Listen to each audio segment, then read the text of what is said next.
Welcome back. Honestman playing Dragon's Dogma, Dark Arisen. A little bit of housekeeping before we dive in today. Between episodes, I took yet another trip into Bitterblack Isle, and I was finally able to acquire a level 1 warrior weapon, specifically the Bloody Thistle. As you can see, I have enhanced it 1 level, and rounding out the rest of my equipment really quick, Dragon Band on the head. I have the Gambeson, which is also Bitterblack armor, and the Divine Surcoat, which we got from Bitterblack Isle, though it's not a Bitterblack armor per se. I've had this since the beginning.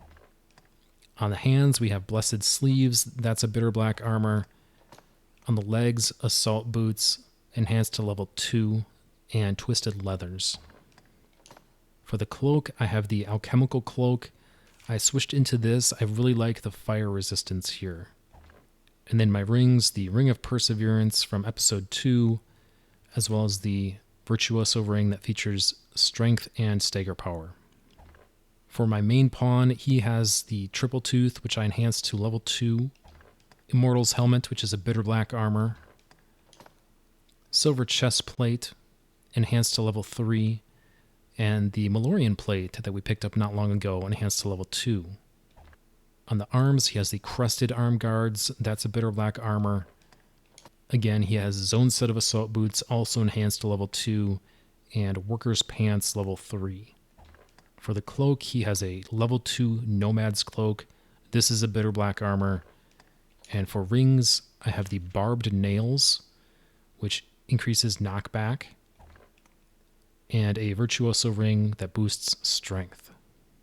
Overall, he is at 957 strength, 575 defense, and Mary here is 1527 strength, 523 defense. They are both level 52, featuring 2400 hit points. So that's sort of the inventory check for this next phase of the game, and the first thing you're going to want to do is warp into the catacombs. Last episode, we collected the port crystal that we set down by the Abbey, and this episode, we're going to collect the port crystal at the catacombs. This is the last time we need to go here during this playthrough, so there's better use for this crystal elsewhere. Specifically, now is the time to push west. The Conspirators quest takes us to Soulflayer Canyon, and if you didn't go out of your way for the Dragon Band, this will be your first trip up the mountainside. So we're going to go west along the road and then take a right to take the trail north. When you reach this curve in the mountain path, you have a decision to make. You either take the east entrance into the canyon or work your way around to the west entrance. In addition, we definitely want to reach the ruins of Heavenspeak Fort for a quest that we need to complete. I'm going to use the east entrance just because I think that's the direction most players are going to be entering from, but first I am going to head over to the fort to knock out that quest. So what I'm going to do is drop a port crystal right here so I can jump back to this point. After you clear the trail, this is the time to change any male characters into ladies' garb. The gate stands open because of our earlier trip here, but normally you would have to skirt around the side here, so that's the direction I'm going to go. There are 2 characters that we want to speak to. When you reach the tents, just take the first right and go down. Straight across, and this is where we pulled the lever previously and where you could pull it now if the gate is closed. The leader here will want to put us to a test in order to gain membership in the guild. And her choice is blood.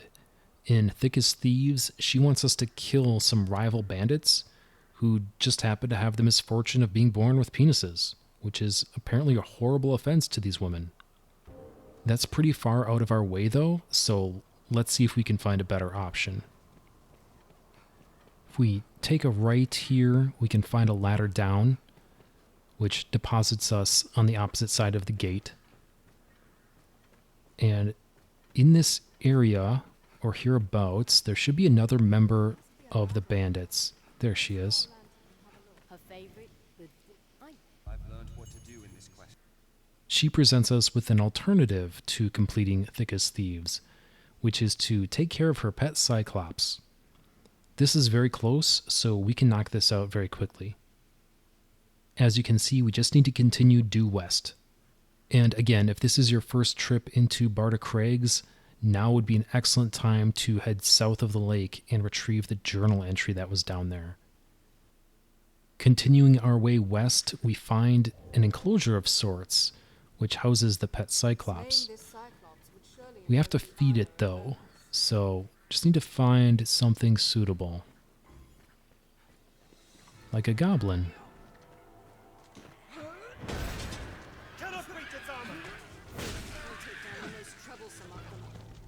What's that? There, master. Harpies! With a goblin corpse in hand, we will present it to the cyclops.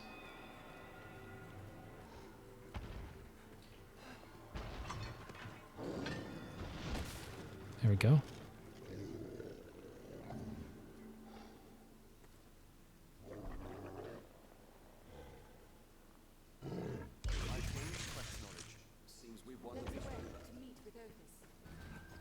Reporting back with our success. Are you the one then who fed the cyclops for me?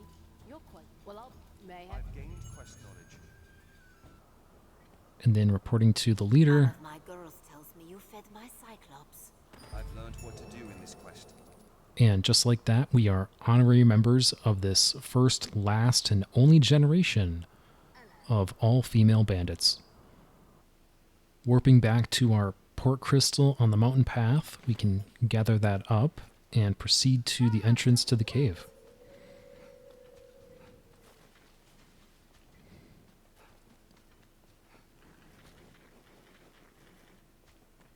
And here we are. The canyon here can be a little bit confusing if it's your first time, but it's actually quite linear if you know where to go. After dispatching the snow harpies, you just want to proceed as if you're crossing the bridge, and you will find that there's a ladder to the side here.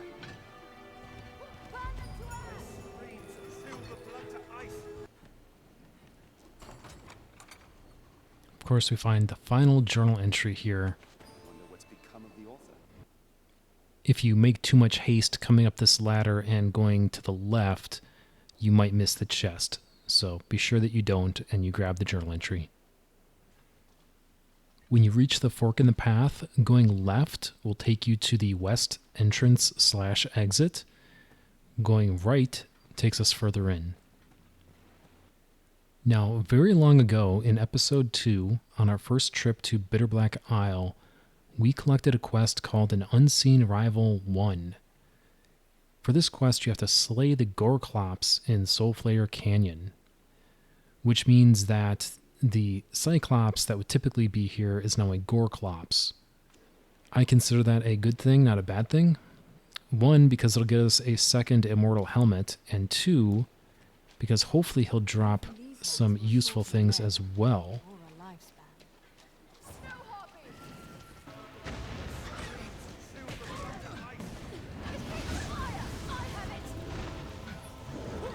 So let me take out the harpies first.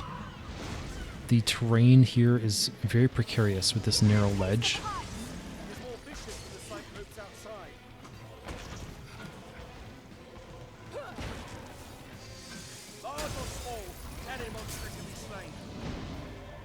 There are some ways to very easily get him to go off the edge, and you can win that way. But I am hoping to get some drops, so I don't want him to fall. I just want to take him out.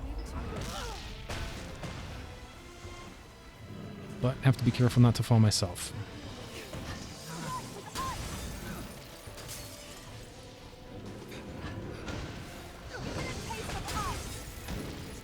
He is weak to ice. Unfortunately, I don't have any mages that can imbue my weapons with ice. That would have been a better tactic.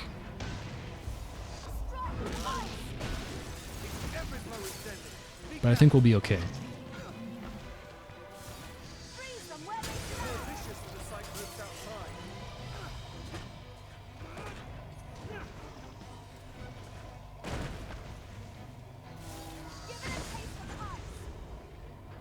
Oh, he actually hit me there?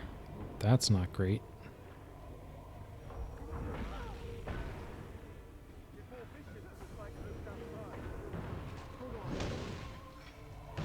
Large or small, any monster can be slain. It's alright, we're good. I'm not sure if tenacity kicked in there and saved me or not. Every blow is deadly. Be careful.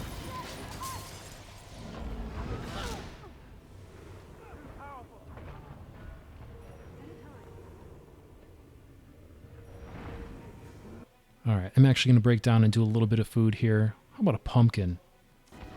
There we go. We must be cautious. Freeze them where they stand. Oh, this man. Oh, he's got her. No!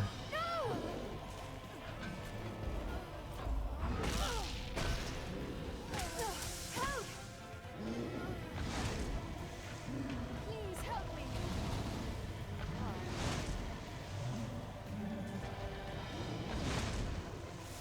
Strike with ice. Give it a taste of ice.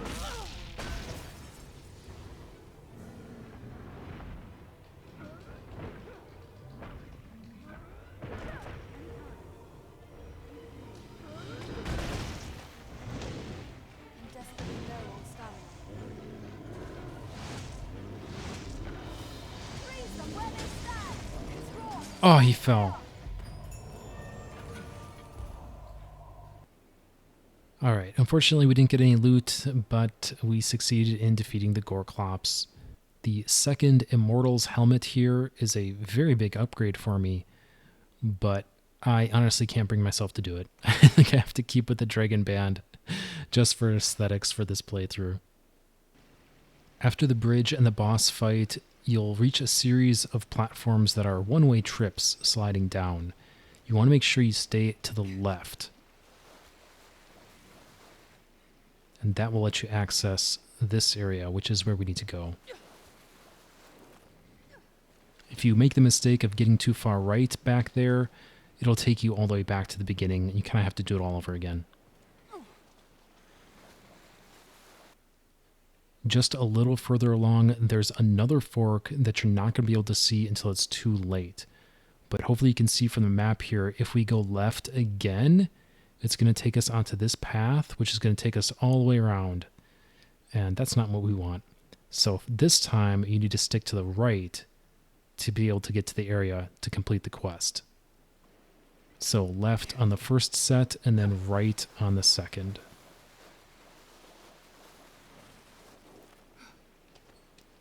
And we get our treasures. There's a whole lot of parcels here. Oh, I happened to get the letter on my first try. That's what we were after, but also pick up all of the parcels. There's an optional notice board quest where they will be necessary. Treasure, perhaps? In addition to the confidential letter, there should be 10 parcels here in total. After gathering up all of the treasures, exit via the west exit. And I should also note that there's a triple tooth in here. So this would have been in a location where players could have gotten one of those very early in the game, similar to how we did in Bitter Black Isle, if you so desired. Coming out the west entrance here, we are very close to the Great Wall encampment. So I'm just going to take a very quick jog to the right-hand side. And here we are, Great Wall encampment. This is an excellent place to put down one of the port crystals that we have. Oh, and look who's here, it's Renard. Perfect. With all of the journal entries in hand, we can talk to Renard and complete the search party quest. In truth, I warrant this will be my final transaction. With the mystery of my father resolved, I've little reason to wander the land any longer. I've learned what to do in this quest. And there we have it. Obviously, if you still had things you wanted to buy from him, certainly make sure you do that before giving him all the journal entries. Back in Grand Soren, we have everything that we need to complete the Conspirators quest. But not just yet. First, we want to visit the Black Cat. And we want him to make a copy of the confidential letter that we just retrieved. Once the forgery is complete, we are ready to head to the castle. just inside the castle gate, we find this fellow, and the short of it is that he wants the letter. He promises that, of course, he's going to deliver it straight away, saving us some real time, of course. I'm going to go ahead and give him the forged copy. And he's very happy about that. And that completes the quest. But if we track down our original contact, if we find Fatal here, Still no sign of the letter then? I'll know. we can give him the original. And we could have done it either way. You can give the forgery to either one. The point is simply that you get the completion rewards twice. With the Conspirators quest complete twice, as a matter of fact, we are ready to switch our attention to Griffin's Bane. This is a part of the main quest line, so this is going to move our story forward a little bit. And what you want to do is exit Grand Soren through the southwest entrance. One of the first things you're going to notice here upon exiting is that there's a guy here with a quest. And I'm going to ignore him for the time being just because I want to knock that quest out all in one session. And that will be at a future date. For now, we just continue forward. I had a feeling you might be our escort. I've learned what to do in Perhaps this we should quest. simply follow the Duke's men. So now we stick with the Duke's men and travel around. Between his duties as sword commander There's going to be some minor combat with goblins. and talking with others, And when that happens, we're just going to want to grab one of the bodies. Seems a good place. If we lured another monster close, the Griffin may think them prey. With our goblin corpse in hand, we just set it down in the target area. It's close. I can feel it. let's put the bait out here. There we go. Now, I could probably kill this thing right now. I don't think that's going to be the typical experience, however, especially on a first playthrough. So I'm going to hang back here, and what's going to happen is he's going to flee once he gets a bit lower on health. And then we are going to have to pursue him.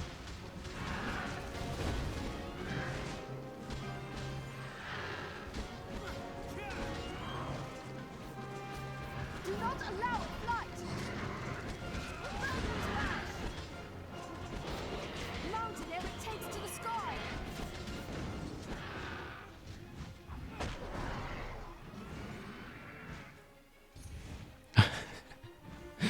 My pawns almost took him out.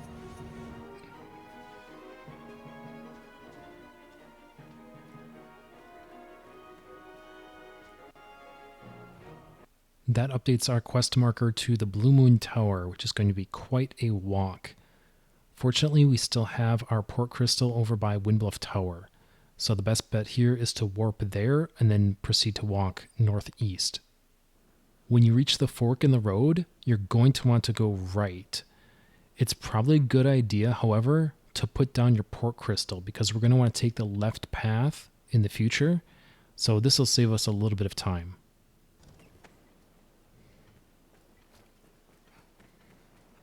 And we can even see that future destination on the horizon there, that castle in the distance. But for now, our path lies to the right. And something else that I should note before you get too far away from your port crystal is that you want to be sure to have 3 skeleton keys This way, Arisen. for this next area. It's not like critical, but if you want to get all the treasures, it's a small price to pay, I think. The windy section is a bit annoying, but just manage your stamina and sprint. This is easier for heavier characters. After fighting our way past the bandits, we find a golem.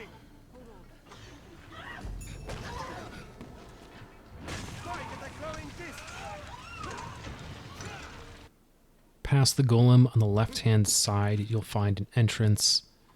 This is the area that I mentioned in regards to the skeleton keys. Smuggler's Pass. After clearing the treasures from Smuggler's Pass, the tower is just a short trip down the hill. Shortly after entering the tower, we encounter the soldiers from the castle. Fight! We lost a number of men, but others... Please, sir, go to their aid. The tower features a lot of hidden treasures and is much easier to explore during the day. That said, we're going to have very easy access to the tower shortly, so I would not stress too much about getting everything on your way up. Let's join the others. Inside Arisen, quickly.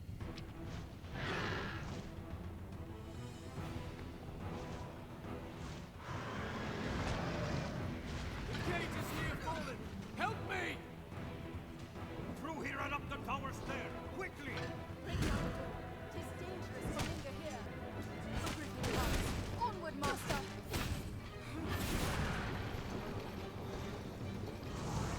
Now, we're probably going to have some casualties through this section, and if you are trying to ingratiate yourself with Mercedes, you really want to ensure that no one dies.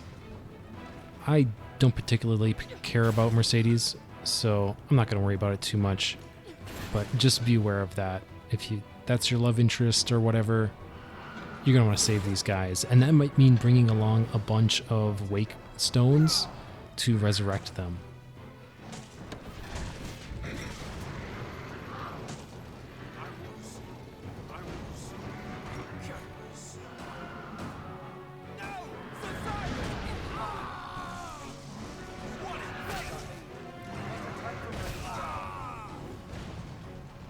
I couldn't stun him in time. So that's probably the end for Sir Wesley. This way, Arisen. Make haste. There we go. Griffin comes. Come on, honest man, hurry up.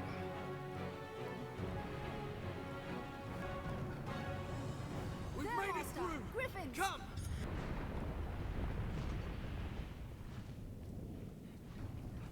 Griffin. The hour's come to finish this. Burn them down.